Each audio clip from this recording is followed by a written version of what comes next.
السلام عليكم ورحمة الله وبركاته.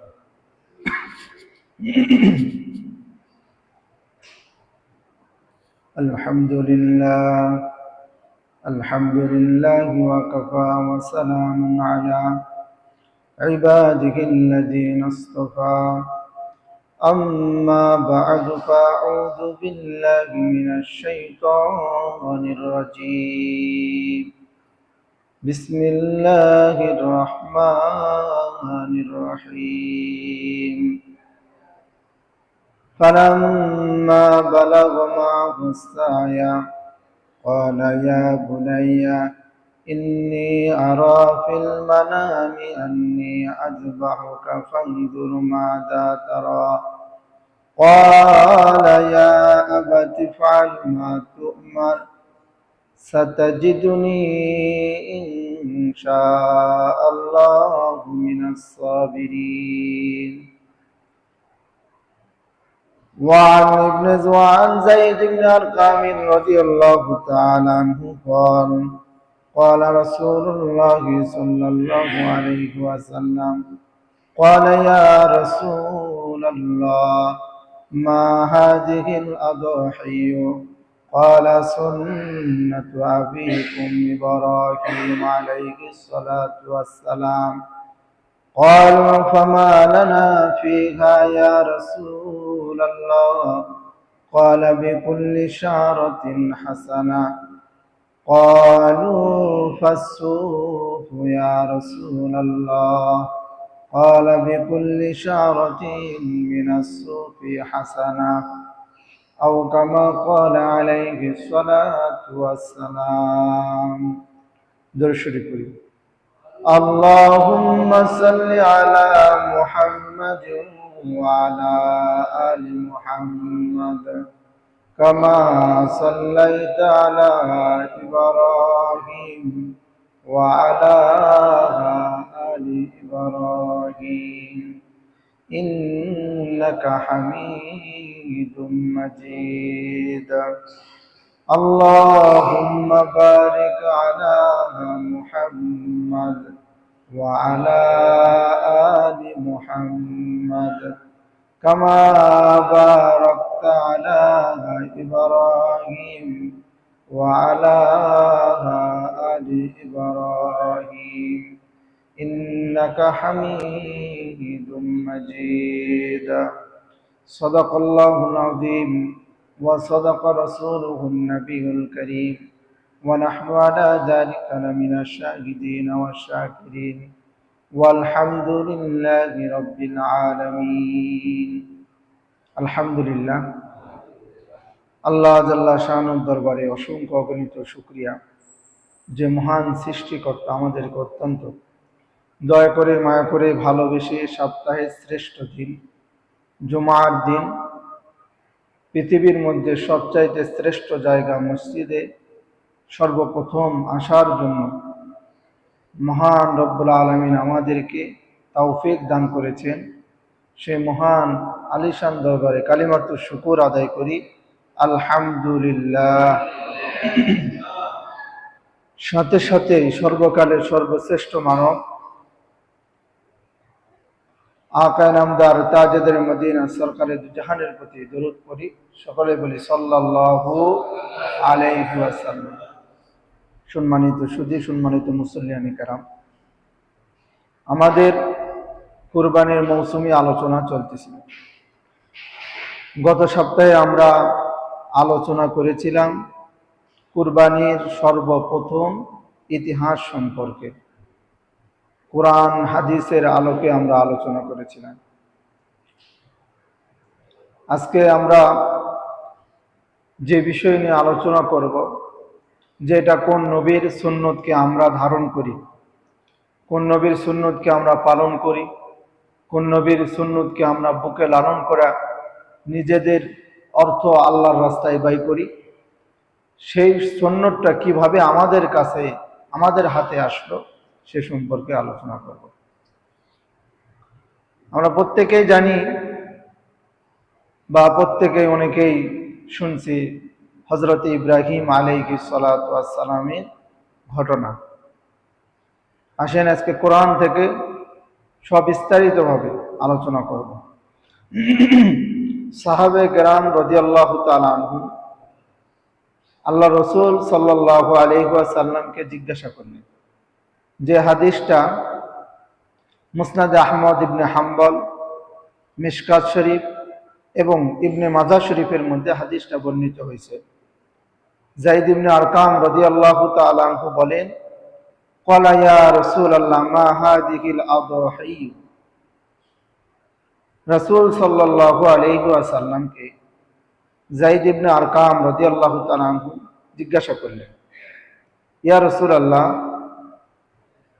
উযহিয়া মানে হলো কুরবানি, কুরবানি কি? জিজ্ঞাসা করলেন কুরবানি কি?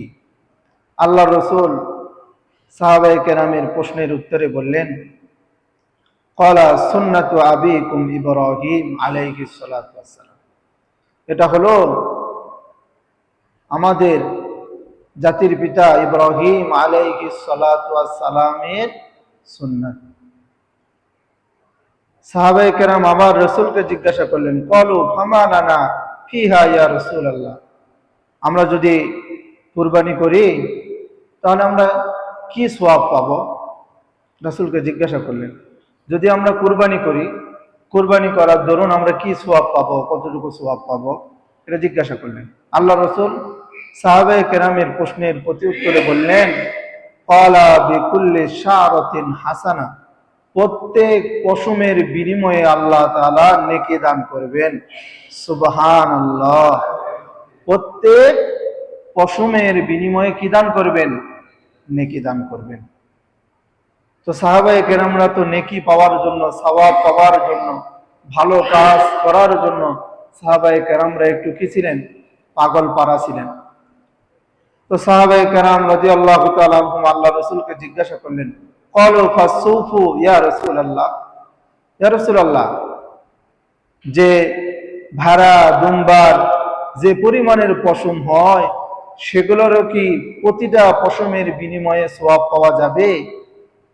আল্লাহ রাসূল সাল্লাল্লাহু আলাইহি ওয়াসাল্লাম সাহাবায়ে কেরামের প্রশ্নের প্রতি উত্তরে বললেন, ক্বালা বিকুল্লি শারাতিন মিনাস সুফি হাসানা। আল্লাহ রাসূল সাল্লাল্লাহু আলাইহি ওয়াসাল্লাম বললেন, হ্যাঁ, তোমরা ওই ভেড়া অথবা দুম্বার প্রতিটা পশমের বিনিময়ে নেকি পাবা। সুবহানাল্লাহ।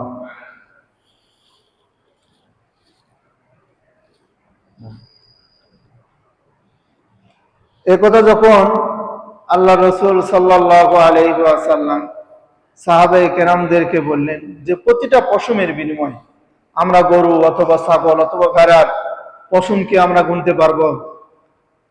গোনা সম্ভব?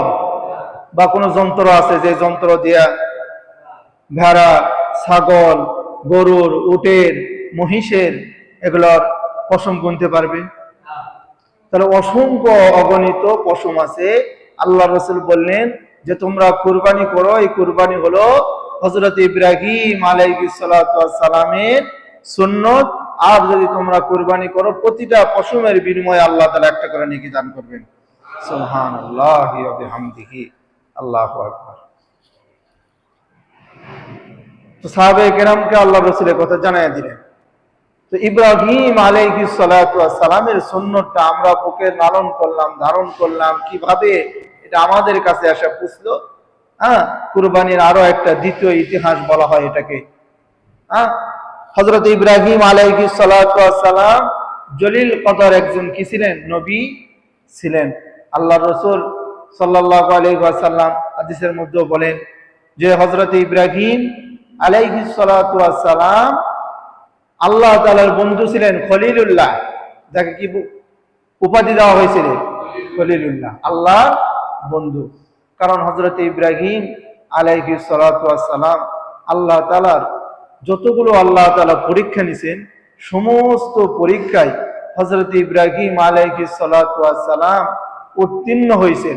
প্রতিটা পরীক্ষায় গোল্ডেন এ প্লাস পাইছেন। প্রতিটা পরীক্ষায় ইব্রাহিম আলাইহিস সালাতু ওয়াস সালাম সেইভাবে দিছে যেইভাবে পরীক্ষক, অর্থাৎ আল্লাহ তাআলা যেভাবে চাইছেন যে এইভাবে যদি পরীক্ষা দেয় আমি খুশি হয়ে যাব, ইব্রাহিম আলাইহিস সালাতু ওয়াস সালাম ঠিক সেইভাবেই পরীক্ষা দিয়েছেন। আল্লাহু আকবার। মানে আল্লাহ তাআলা যেভাবে পরীক্ষা চাইছেন সেভাবে পরীক্ষা ইব্রাহিম আলাইহিস সালাতু ওয়াস সালাম দিয়েছেন। আমি একটু পিছন থেকে বলবো, হালকা করে টাচ দিয়া যাব যাতে করে আপনারা মূল ঘটনাকে বোঝেন। ইব্রাহিম আলাইহিস সালাতু ওয়াস সালামের জন্ম কখন হয়? জন্মের পর থেকে ইব্রাহিম আলাইহিস সালাতু ওয়াস সালাম পরীক্ষা দিচ্ছে। যে ঘরে জন্ম হয়, ইব্রাহিম আলাইহিস সালাতু ওয়াস সালামের বাবার নাম হলো আজর। তিনি মূর্তি বানাইতেন। কি বানাইতেন? মূর্তি বানাইতেন। তো ইব্রাহিম আলাইহিস সালাতু ওয়াস সালাম যখন বড় হলেন, দেখলেন যে বাবা মূর্তি বানায়, বাবাকে বললেন যে বাবা তুমি তো এমন মূর্তি বানাও, নিজ হাতে মূর্তি বানাও, নিজ হাতে মূর্তি ভাঙো, আবার ওই মূর্তির কাছে তুমি হাত জোড়ো, হাত অবনত করো, নিজের মস্তিষ্ককে অবনত করে তুমি তার কাছে চাও। তো বাবা তুমি নিজে বিবেককে প্রশ্ন করে দেখো, তুমি তোমার খোদাকে বানাও, আবার তুমি তোমার খোদাকে ভাঙা ফেলো, তাহলে ওটা কি খোদা? খোদা তো সেই হবে যিনি আমাদেরকে সৃষ্টি করছেন। তার কওমের লোকদেরকেও বুঝাইছেন, সবাইকে বুঝাইছেন। এটা অনেক বড় বিস্তারিত একটা ঘটনা, যদি আল্লাহ তাআলা কোনো সময় সুযোগ করে দেন ইনশাআল্লাহ বলবো। ইব্রাহিম আলাইহিস সালাতু ওয়াস সালামের আরো একটা পরীক্ষা দেখেন, যে আগুনের মধ্যে ইব্রাহিম আলাইহিস সালাতু ওয়াস সালাম কে ফেলা হয়েছিল, যেটা আমরা অনেকেই জানি। কিন্তু কই আগুন ইব্রাহিম আলাইহিস সালাতু ওয়াস সালামের কোনো ক্ষতি করতে পারছে? একটা পশমও পুড়তে পারছে? একটা পশমও পুড়তে পারে না। কিন্তু ইব্রাহিম আলাইহিস সালাতু ওয়াস সালাম যখন ইব্রাহিম আলাইহিস সালাতু ওয়াস সালামকে আগুনে নিক্ষেপ করা হচ্ছে, তখন ফেরেশতারা আসছে যে আমরা কি আপনার সাহায্য করব? ফেরেশতাদেরকে ইব্রাহিম আলাইহিস সালাতু ওয়াস সালাম জবাব দিছিলেন যে তোমরা আমার কেন কি করবা? সাহায্য করবা। যিনি দেখতেছে, যিনি পুরো আসমান জমিনের মালিক, তিনি আমাকে সাহায্য করবে, তোমাদের সাহায্যের প্রয়োজন নাই। আল্লাহু আকবার। এটা হলো ইব্রাহিম আলাইহিস সালাতু ওয়াস সালাম। অসংখ্য অগণিত ইব্রাহিম আলাইহিস সালাতু ওয়াস সালাম পরীক্ষা দিয়েছেন।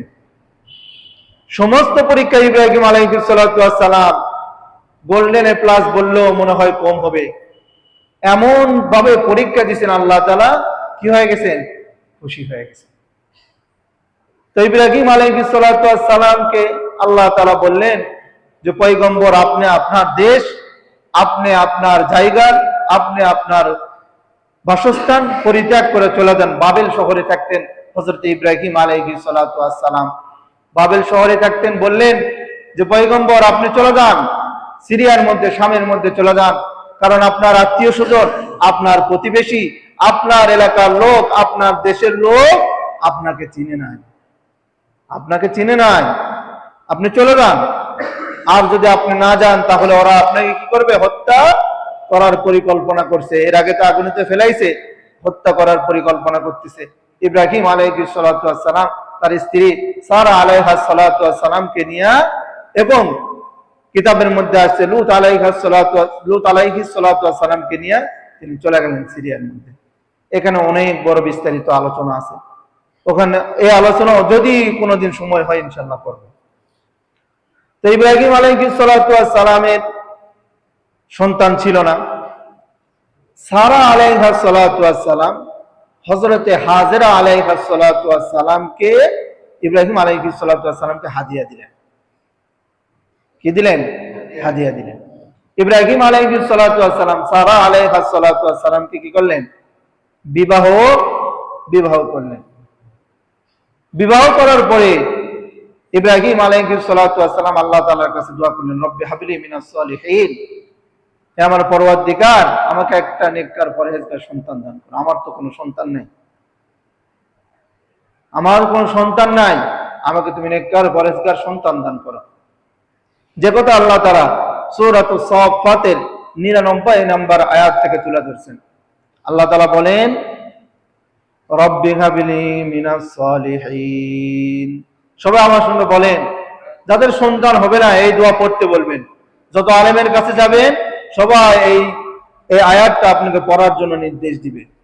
রব্বি হাবলি মিনাস সালিহিন বলেন, রব্বি হাবলি মিনাস সালিহিন। হযরত ইব্রাহিম আলাইহিস সালাতু ওয়াস সালামের তাফসীরের কিতাবের মধ্যে রাখে, ইতিহাসের কিতাব আল বিদায়া ওয়ান নিহায়ার মধ্যে রাখে, হযরত ইব্রাহিম আলাইহিস সালাতু ওয়াস সালামের ৮৬ বছর পর্যন্ত কোনো সন্তান ছিল না। হযরত ইব্রাহিম আলাইহিস সালাতু ওয়াস সালাম আল্লাহ তাআলার কাছে দোয়া করলেন, রব্বি হাবলি মিনাস সালিহিন, আয় আমার পরওয়ারদিগার আমাকে একজন নেককার পরেজগার সন্তান দান করেন। এমন সন্তান দান করেন যে সন্তানের দেখলে সেই সন্তানের দিকে তাকাইলে আমার যেন অন্তর জুড়াইয়া যায়। নেককার পরেজগার সন্তান দান করেন। এই কথা বারবার হযরতে ইব্রাহিম আলাইহিস সালাতু ওয়াস সালাম আল্লাহ তাআলার কাছে বলতে আরম্ভ করলেন, আল্লাহ তাআলার কাছে চাইতে আরম্ভ করলেন। ৮৬ বছর পর্যন্ত কোনো সন্তান হয় নাই, কিন্তু ইব্রাহিম আলাইহিস সালাতু ওয়াস সালাম কোনো মাজারের কাছে যায় নাই।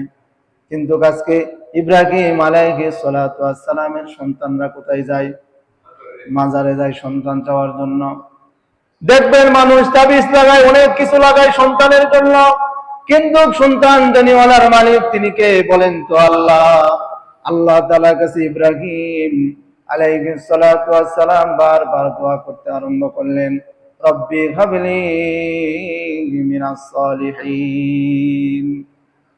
ইব্রাহিম আলাইহিস সালাতু ওয়াস সালাম দোয়া করলেন, আল্লাহ তাআলা দোয়াটা কবুল করে নিলেন। আল্লাহ তাআলা প্রতি উত্তরে জানায় দিলেন, ফাবাশশারনাহু বিগুলামিন হালিম। ও পয়গম্বর ইব্রাহিম, শুনে রাখো, আমি তোমাকে একজন সৎ সহনশীল একটা সন্তান দান করলাম। সুবহানাল্লাহ। হযরত ইব্রাহিম আলাইহিস সালাতু ওয়াস সালামকে সৎ সহনশীল একটা সন্তান দান করলেন আল্লাহ তাআলা। সন্তান যখন দান করেছে, ৮৬ বছর পরে একটা সন্তান পাইছে। পিতা যদি ৮৬ বছর পরে একটা সন্তান পায়, সন্তানের চেহারার দিকে দেখলে ইব্রাহিম আলাইহিস সালাতু ওয়াস সালামের অন্তরটা জুড়াইয়া যায়। বারবার সন্তানের দিকে তাকায়, বারবার সন্তানের দিকে তাকায়। সন্তানের দিকে তাকানোর কারণে ইব্রাহিম আলাইহিস সালাতু ওয়াস সালামের অন্তরের মধ্যে সন্তানের প্রতি ভালোবাসা তৈরি হয়ে গেছে। কেননা অনেক দিন পরে আল্লাহ তাআলা ঘরে ফুটফুটে সন্তান দান করছে। হযরতে ইসমাঈল আলাইহিস সালাতু ওয়াস সালামকে দান করছে। ওই ইসমাঈল, শিশু ইসমাঈলের দিকে যতবার ইব্রাহিম আলাইহিস সালাতু ওয়াস সালাম দেখেন, ততবার মহব্বত, এমন মহব্বত তৈরি হয়ে গেছে। আর আল্লাহ তাআলা ইব্রাহিম আলাইহিস সালাতু ওয়াস সালাম থেকে অসংখ্য অগণিত পরীক্ষা নিছেন। এইবার আল্লাহ তাআলা ইব্রাহিম আলাইহিস সালাতু ওয়াস সালামকে জানায়া দিল, সন্তানের প্রতি তোমার মহব্বত হয়ে গেছে ৮৬ বছর পর। আমি রব্বে কারীম সন্তান যখন দান করছি, এই সন্তানের প্রতি তোমার মহব্বত হয়ে গেছে। দেখি তোমার মহব্বত সন্তানের দিকে নাকি আমি পালন কর্তার দিকে। আল্লাহ তাআলা ইব্রাহিম আলাইহিস সালাতু ওয়াস সালামকে জানায়া দিল, ইব্রাহিম, তুমি তোমার সন্তান এবং তোমার স্ত্রী হাজেরা আলাইহিস সালাতু ওয়াস সালামকে মক্কার মধ্যে রেখে আসো। শাম দেশ থেকে মক্কার মধ্যে রেখে আসতে বললেন। শাম দেশ থেকে মক্কার মধ্যে যাইতে লাগে ১ মাস। হযরতে ইব্রাহিম আলাইহিস সালাতু ওয়াস সালামকে বললেন, শিশু ইসমাঈল এবং তোমার স্ত্রী হাজেরা আলাইহিস সালাতু ওয়াস সালামকে ওই মক্কা নগরীর মধ্যে রেখে আসো। ইব্রাহিম আলাইহিস সালাতু ওয়াস সালাম আল্লাহ তাআলার কাছে প্রশ্ন করলেন, না আল্লাহ, ৮৬ বছর পর একটা সন্তান দান করলা, সন্তান এখনো দুধ পান করে, কিন্তু এই সন্তানকে আপনি ওই মরু এলাকার মধ্যে রেখে আসতে বলতেছেন, কোনো প্রশ্ন করে নাই। বলছে কে? রব। আল্লাহ তাআলার অর্ডার হয়ে গেছে। ইব্রাহিম আলাইহিস সালাতু ওয়াস সালাম মা হাজেরা আলাইহিস সালাতু ওয়াস সালামকে নিয়ে, শিশু ইসমাঈলকে নিয়ে চলে গেলেন কোথায়? মক্কার মধ্যে। মক্কা মরুভূমির মধ্যে যাওয়ার পরে দেখে কোনো মানুষ নাই, জনমানবহীন একটা এলাকার মধ্যে চলে গেলেন। কোনো মানুষ নাই, শুধু পশু পাখি। একজনও মানুষ নাই, শুধু ৩ জন, ইব্রাহিম আলাইহিস সালাতু ওয়াস সালাম, শিশু ইসমাঈল এবং মা হাজেরা আলাইহিস সালাতু ওয়াস সালাম। ওখানে যাওয়ার পরে হযরত ইব্রাহিম আলাইহিস সালাতু ওয়াস সালাম তাদেরকে রেখা চলে আসতেছে। পিছন থেকে মা হাজরা আলাইহিস সালাতু ওয়াস সালাম ডাক দেয়া বলে, ও আমার প্রাণের স্বামী, আমি আপনার প্রতিটা কাজের মধ্যে আপনার সঙ্গে আমি ছিলাম, দুঃখ কষ্টের মধ্যে আমি আপনার সহযোগিতা করছি। আজকে মরু এলাকার মধ্যে কেউ নাই, শুধু আমি শিশু ইসমাইল আর আমি, আমাদেরকে রেখা আপনি কেন চলে যাইতেছেন? হযরত ইব্রাহিম আলাইহিস সালাতু ওয়াস সালাম বলেন, ও আমার প্রাণের স্ত্রী, শুনে রাখো, আমি আমার নিজের কারণে যাইতেছি না, আল্লাহ তাআলা অর্ডার হয়ে গেছে যে তোমাদেরকে এখানে রাখা আমাকে চলে যাওয়ার জন্য বলেছে। হযরত হাজরা আলাইহিস সালাতু ওয়াস সালাম দ্বিতীয় আর কোনো প্রশ্ন করেন নাই। আল্লাহু আকবার। কেমন স্ত্রী ছিলেন হযরত হাজরা আলাইহিস সালাতু ওয়াস সালাম! দ্বিতীয় আর কোনো প্রশ্ন করে না। এই মরু এলাকার মধ্যে জনমানবহীন এলাকায় একজনও মানুষ নাই, শুধু পশু পাখি। ছোট্ট ইসমাইল আর মা হাজরা আলাইহিস সালাতু ওয়াস সালাম, শুধু মরুভূমি, গাছপালা, তরুলতা, আর কেউ নাই। দুইজন শুধু আছে। আর খাবার জন্য সামান্য কিছু খেজুর আর পানি দিলেন। পানিগুলা দেওয়ার পরে হযরত ইব্রাহিম আলাইহিস সালাতু ওয়াস সালাম ওই মক্কার এলাকা থেকে তিনি সিরিয়াতে চলে যাবেন। যাওয়ার পথে আল্লাহ তাআলার দরবারে যখন হাত উত্তোলন করে আল্লাহ তাআলার দরবারে দোয়া করলেন, আল্লাহ, আয় রব্বুল আলামিন, ৮৬ বছর পরে তুমি আমার একটা সন্তান দান করছো। সন্তানের প্রতি আমার মহব্বত সৃষ্টি হয়ে গেছে, কিন্তু এই মহব্বতের মধ্যে তুমি তো আবার পরীক্ষা নেওয়া আরম্ভ করে দিলা। এই ছোট্ট সন্তান আর স্ত্রীকে মরু এলাকার মধ্যে আমি রেখে যাইতেছি, শুধু তোমার হুকুমে। তুমি হুকুম করছো, তোমার হুকুম পালন করার জন্য আজকে আমার স্ত্রী এবং শিশু ইসমাইলকে রাখা যাইতেছি। আল্লাহ তারা যেন নামাজ কায়েম করে ১ নম্বর দোয়া করছে। ২ নম্বর দোয়া করছে পানির জন্য দোয়া করছে। আল্লাহ তারা এমন পানি দান করে, জমজম কূপের পানি। জমজম কূপের পানি আছে না মক্কা নগরীতে? ১ নম্বর দোয়া করছে নামাজ কায়েম করার জন্য। নামাজ কায়েম করার জন্য দেখবেন মক্কা মদিনার মধ্যে হাজী সাহেবরা যারা হজ করে আসছে, যারা মক্কা মদিনার মধ্যে থাকছে, আজান পড়ার সঙ্গে সঙ্গে দোকানগুলো খোলা আছে, সবাই নামাজ পড়ার জন্য চলে যায় কি যায় না বলেন তো? দোকানে কেউ কি চুরি করে? এখন বর্তমানে আমাদের প্রধানমন্ত্রী যদি এই নামাজের নিয়ম করে, রাষ্ট্রীয়ভাবে যদি নামাজের নিয়ম করে, তাহলে গুম খুন হবে না, ধর্ষণ হবে না, চুরি হবে না, ডাকাতি হবে না, আর কোনো কিছু হবে না, যদি নামাজটা কায়েম করার চেষ্টা করে। এই দোয়া করার কারণে দেখবেন মক্কা নগরীর মধ্যে প্রতিটা মানুষ নামাজের জন্য পাগল করা হয়ে যায়। ২ নম্বর দোয়া করেছে নবী ইব্রাহিম, ২ নম্বর দোয়া করেছে পানির জন্য দোয়া করছে। আল্লাহ তাআলা এমন পানি দান করেছে যে এই পানি কোনোদিন শেষ হবে না। সুবহানাল্লাহ। ৩ নম্বর হযরত ইব্রাহিম আলাইহিস সালাতু ওয়াস সালাম দোয়া করছেন ফলের জন্য। যারা মক্কা মদিনার মধ্যে থাকে তাদেরকে জিজ্ঞাসা করা দেখবেন মক্কা মদিনার মধ্যে এমন এমন ফল আছে অন্য কোন দেশের মধ্যে নাই। যারা হাজী সাহেবরা আছে, কথা কি ভুল বললাম? মক্কা মদিনার মধ্যে এমন এমন ফল আছে অন্য কোন দেশের মধ্যে এই ফলগুলো নাই। আল্লাহ তাআলা এমন ফলের বরকত দান করছে। ৪ নম্বরে দোয়া করছে রুটির জন্য দোয়া করছে। ৫ নম্বর গোশতের জন্য দোয়া করছে। দেখবেন মক্কা মদিনার মানুষগুলো রুটি বেশি খায়, গোশত বেশি খায়, ঠিক কিনা? আরো যদি দোয়া করতেন আল্লাহ তাআলা সমস্ত দোয়াগুলা কবুল করে নিতেন। হযরত ইব্রাহিম আলাইহিস সালাতু ওয়াস সালাম চলে গেলেন কোথায়? সিরিয়াতে। সিরিয়া থেকে মক্কার মধ্যে আসতে কতক্ষণ সময় লাগে? কয়দিন সময় লাগে? ১ মাস। হযরত ইব্রাহিম আলাইহিস সালাতু ওয়াস সালাম যখন চলে গেলেন, মা হাজরা আলাইহিস সালাতু ওয়াস সালামের কাছে পানি আর খেজুর আছে। মা হাজরা আলাইহিস সালাতু ওয়াস সালাম পানি আর খেজুর খায়। পানি আর খেজুর আর কতদিন চলবে? কয়েকদিন। যখন পানি আর খেজুর গুলা শেষ হয়ে গেছে, খাওয়ার মতো কিছু নাই, মা যদি কিছু না খায় স্তনে দুধ হবে না। আর শিশু ইসমাইলকে মা কি খাওয়াইবে? মা তো তন্ন তন্ন হয়ে গেছে, পাগলের মতো হয়ে গেছে। একজন মা সন্তানকে কি পরিমাণ ভালোবাসে বলা শেষ করা যাবে না। আমরা যদি দেখি মা যদি না খেয়ে থাকে আর সন্তান যদি মায়ের খাবারটা চায়, দেখবেন মা না খাওয়া সত্ত্বেও মা সন্তানকে দিয়ে দেয়। মা সন্তানকে দিয়ে দেয়। আর ওই মাকে যদি জিজ্ঞাসা করা হয়, মা তুমি কি খাবা না? মা বলবে, না, আমার খিদে নাই। হযরতে হাজরা আলাইহিস সালাতু ওয়াস সালাম পানি শেষ হয়ে গেল, এক পর্যায়ে খেজুর শেষ হয়ে গেছে, খাবারের মতো কোনো কিছু নাই। মা হাজরা আলাইহিস সালাতু ওয়াস সালাম যদি কিছু না খায় তাহলে শিশু ইসমাইলকে কিভাবে দুধ পান করাইবে? এক পর্যায়ে শিশু ইসমাইলের মুখের মধ্যে আঙ্গুলটা ঢুকাইয়া দিছে। শিশু ইসমাইল আঙ্গুল চুষতেছে, আঙ্গুলের মধ্যে তো কোনো পানি নাই, আঙ্গুলের মধ্যে কোনো পানি নাই। কিতাবের মধ্যে নাকি মা হাজেরা আলাইহিস সালাতু ওয়াস সালাম ছটফট করতেছে যে আমার সন্তান খাওয়া বাগরে, আমার সন্তান খাবার নাই, এই জন্য আমার সন্তান মারা যাবে নাকি। মা তো ছটফট করতেছে অন্তরটা। এক পর্যায়ে হযরতে হাজেরা আলাইহিস সালাতু ওয়াস সালাম তার জিহ্বাটা হযরতে ইসমাঈল আলাইহিস সালাতু ওয়াস সালামের মুখের মধ্যে লাগায় দিছে। ওই জিহ্বাটা হযরতে ইসমাঈল আলাইহিস সালাতু ওয়াস সালাম চুষতে চুষতে এক পর্যায়ে জিহ্বাটা শুকায় গেছে। মা হাজরা আলাইহিস সালাতু ওয়াস সালাম পাগল করা হয়ে গেছে যে আমার সন্তান শিশু ইসমাঈলকে কি খাওয়াইবো, পাগল হয়ে গেছে। এমন পর্যায়ে হযরতে হাজরা আলাইহিস সালাতু ওয়াস সালাম সাফা পাহাড়ের মধ্যে দেখলেন যে চিকমিক করতেছে, মরিচিকার মতো মনে হয়, পানির মতো মনে হইতেছে। হযরতে হাজরা আলাইহিস সালাতু ওয়াস সালাম পানি মনে করে সাফা পাহাড়ে দৌড় দিলেন। সাফা পাহাড় থেকে মারওয়া পাহাড়ের মধ্যে আবার দৌড় দিলেন, মনে হলো ওখানে পানি।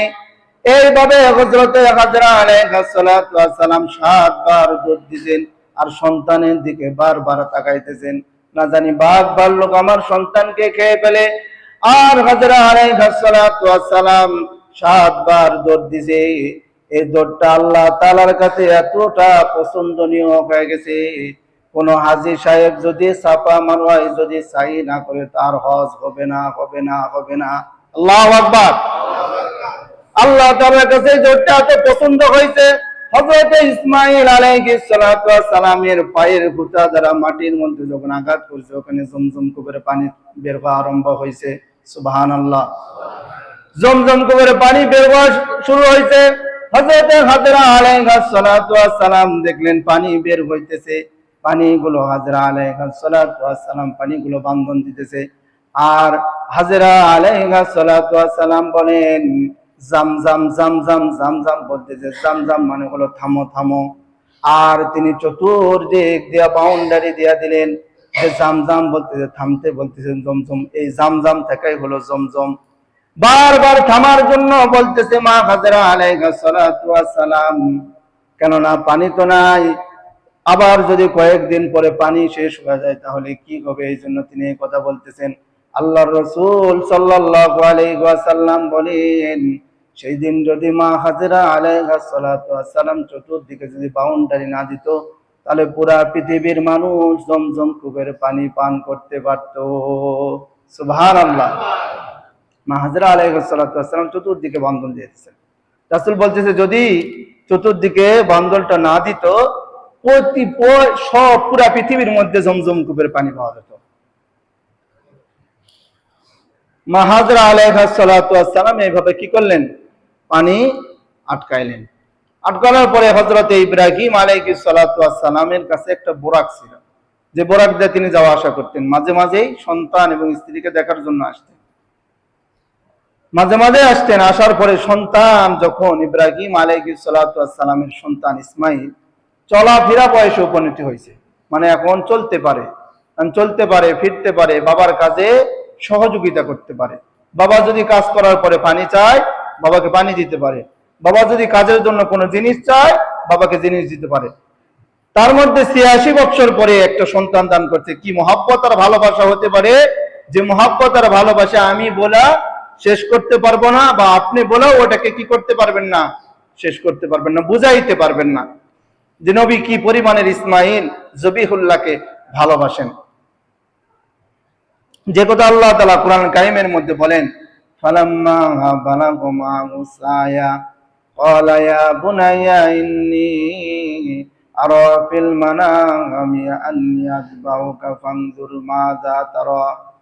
হযরত ইব্রাহিম আলাইহিস সালাতু ওয়াস সালাম সন্তান যখন খেলাধুলা বাবার সাথে চলাফেরা বয়সে উপনীত হয়ে গেছে, এবার বাবার প্রতিটা কাজে যখন হাত লাগানো আরম্ভ করছে, আল্লাহ তাআলা বলেন আবার ইব্রাহিম আলাইহিস সালাতু ওয়াস সালাম থেকে আরো একটা পরীক্ষা নেওয়া দরকার।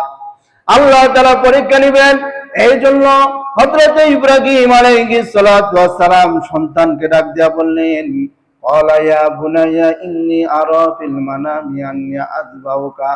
ও আমার কলিজার টুকরা সন্তান, আমার প্রাণপ্রিয় সন্তান, আমি তোমাকে মহব্বত করি, ভালোবাসি। আমি পিতা তোমাকে কতটা মহব্বত করি আর ভালোবাসি আমি বুঝাইতে পারবো না। ও আমার কলিজার টুকরা সন্তান, আমি স্বপ্নের মধ্যে দেখলাম আমি তোমাকে জবাই করতেছি। ক্বালা ইয়া বুনাইয়া ইন্নী আরা ফিল মানামি আন্নী আযবাহুকা। আমি তোমাকে কি করতেছি? জবাই করতেছি। নবীদের স্বপ্ন হলো সত্য। দিনের আলো যেরকম সত্য, নবীদের স্বপ্ন হলো ওরকমই সত্য। এই কথা যখন বললেন, হযরত ইব্রাহিম আলাইহিস সালাতু ওয়াস সালাম জানায়া দিল, ফানজুর মাযা তারা। বাবারে, তোমার কি চিন্তা, তোমার কি মতামত, তোমার কি অভিমত, তুমি জানাও। আমি স্বপ্নের মধ্যে দেখলাম আমি তোমাকে জবাই করতেছি, তোমার অভিমত কি তুমি জানায়া দাও আমাকে। শিশু ইসমাইল আলাইহিস সালাতু ওয়াস সালাম বাবার প্রশ্নের জবাব, বাবার কথার জবাব দিতেছেন। আল্লাহ তাআলা কোরআনে কারীমের মধ্যে সুন্দর করে তুলে ধরছেন। আল্লাহ তাআলা বলেন, ক্বালা ইয়া আবাতি ফাল মা তুমান। বাবা শুনেন, আল্লাহ তাআলা আপনাকে যে নির্দেশ দিয়েছে ওই নির্দেশ আপনি অক্ষরে অক্ষরে পালন করেন। আমাকে জবাই করার জন্য বলছে, আপনি আমাকে কি করেন? জবাই করেন। হযরত ইসমাঈল আলাইহিস সালাতু ওয়াস সালাম বলেন, সাতাজিদুনি ইনশাআল্লাহু মিনাস সাবিরিন। বাবা শোনা রাখেন, আপনি আমাকে ধৈর্যশীলদের মধ্যে পাবেন। আপনি আমাকে জবাই করবেন, আমি অধৈর্য হব না। আপনি আমাকে জবাই করবেন, আমি পালায়া চলে যাব না। বাবা, আপনি আমাকে ধৈর্যশীলদের মধ্যে পাবেন। দেখেন শিশু ইসমাইল কত সুন্দর জবাব দিছে। এমন সন্তান বিরল, এরকম কোন সন্তান নাই। হযরত ইব্রাহিম আলাইহিস সালাতু ওয়াস সালামকে জানায় দিল, বাবা আল্লাহ আপনাকে যে হুকুম দিছে ওই হুকুম আপনি অক্ষরে অক্ষরে পালন করেন। আর পালন করতে গিয়া এমন অবস্থা হবে না, পালন করতে গিয়া এমন কোন অবস্থা হবে না আমি ইসমাইল দৌড় দিয়ে পালাইয়া যাব, কোনো হবে না। আমি ধৈর্য ধারণ করব। আপনি আমাকে জবাই করবেন, আমি ধৈর্য ধারণ করব। আল্লাহ তাআলা এই কথাকে যখন তুলে ধরলেন, শয়তান হযরত হাজরা আলাইহিস সালাতু ওয়াস সালামকে ধোঁকা দেওয়া আরম্ভ করলেন। হাজরা আলাইহিস সালাতু ওয়াস সালামকে যা শয়তান বলতেছে, তোমার সন্তান ইসমাইলকে তোমার স্বামী নিয়ে যাইতেছে, ইব্রাহিম আলাইহিস সালাতু ওয়াস সালাম নিয়ে যাইতেছে জবাই করার জন্য। মা হাজরা আলাইহিস সালাতু ওয়াস সালাম বলেন, একজন পিতা তার সন্তানকে কোনো সময় জবাই করতে পারে না।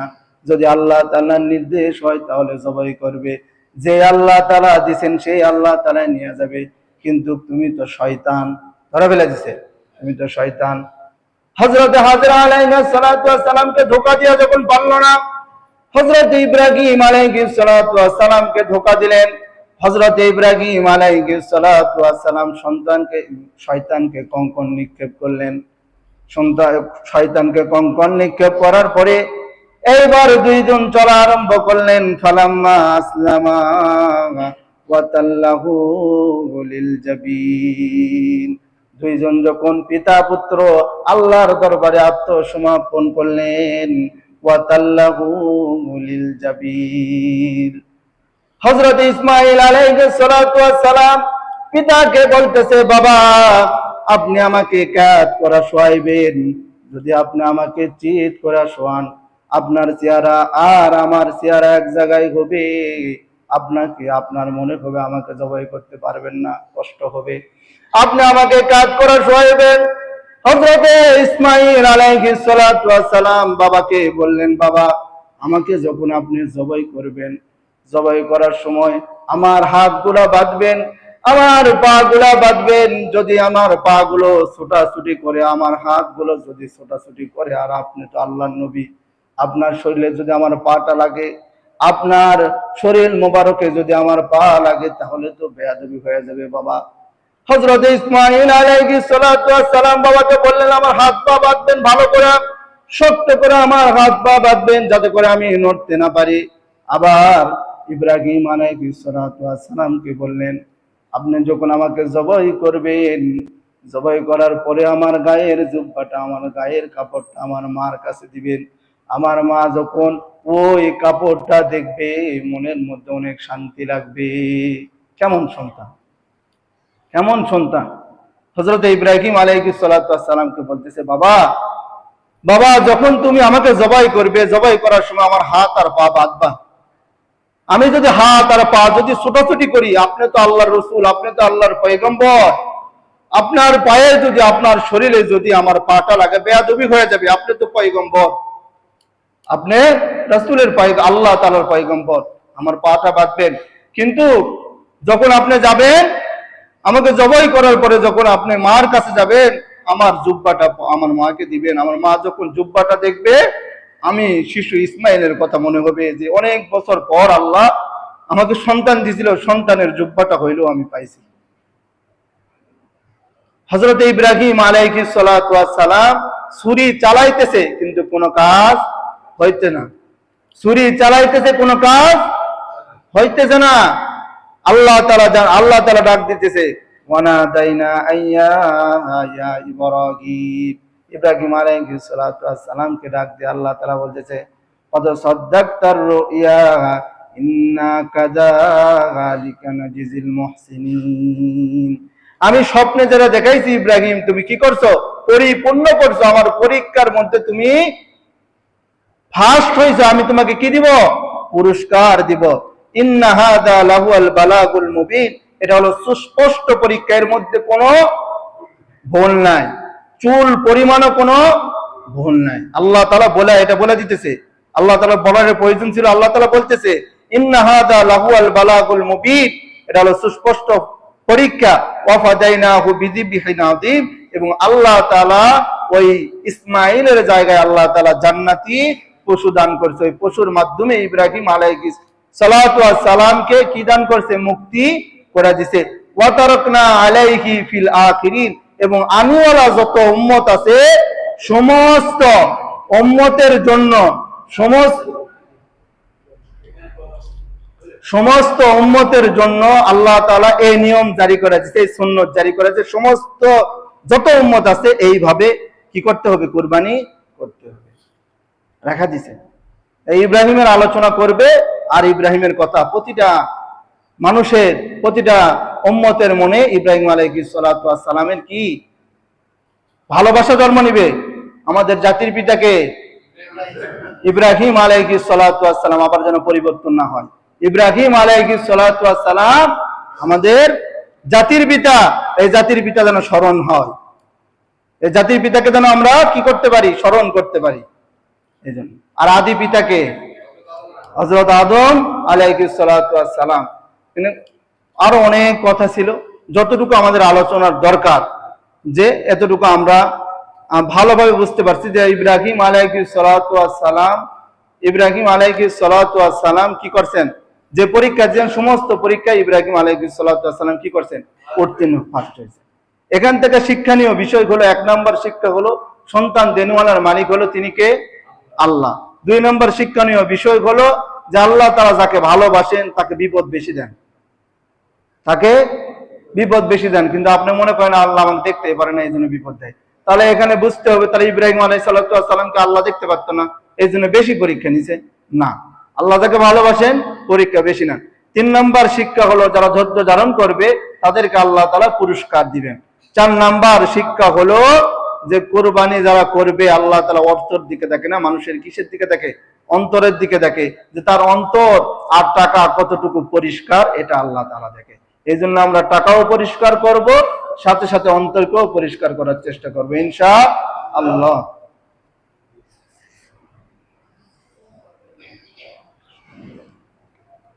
বলবেন